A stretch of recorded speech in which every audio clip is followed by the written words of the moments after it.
Pernah kebayang kalau kantor tutup, semua orang kerja dari rumah, dan tiba-tiba penjualan makanan dan minuman di pinggir kantor menurun drastis?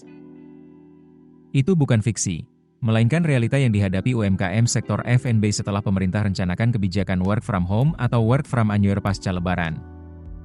Pemerintah berencana menerapkan WFH/WFA untuk aparatur sipil negara dan karyawan swasta sebagai upaya mengurangi konsumsi bahan bakar minyak. Langkah ini dipicu kenaikan harga minyak dunia akibat konflik di Timur Tengah antara Israel AS dan Iran. Ide dasarnya sederhana, kalau orang tidak harus pergi ke kantor, maka kebutuhan transportasi menurun, dan BBM pun lebih irit.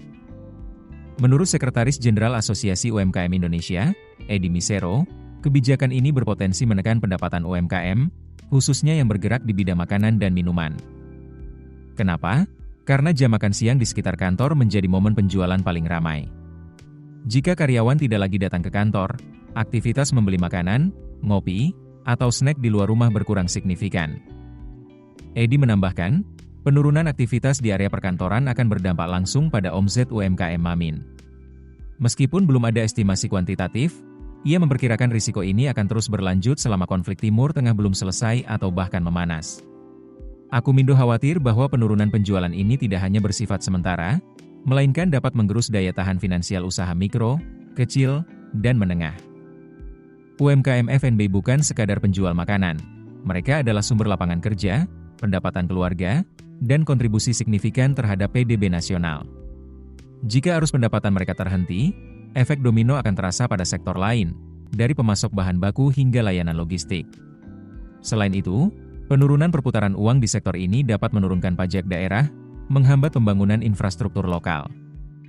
Akumindo berharap kebijakan WFH tidak diterapkan dalam jangka panjang. Dengan begitu, pihaknya berharap bisa memasarkan produk kami lebih lagi. Dengan adanya interaksi langsung, masyarakat dapat melihat produk secara nyata sehingga lebih tertarik untuk membeli. Ia menekankan pentingnya keseimbangan antara efisiensi energi nasional dan keberlangsungan ekonomi mikro. Jika kebijakan ini berjalan lama, UMKM Mamin dapat mengalami penurunan penjualan harian hingga 30–40% pada jam makan siang. Pengurangan tenaga kerja karena omzet yang menurun, kesulitan mengakses modal karena penurunan arus kas. Semua faktor ini berpotensi memperlemah ekosistem ekonomi lokal dan menurunkan daya beli masyarakat. Keputusan bisnis terbaik datang dari data, bukan tebakan. Mudah berlangganan Business Insight dengan subscribe with Google.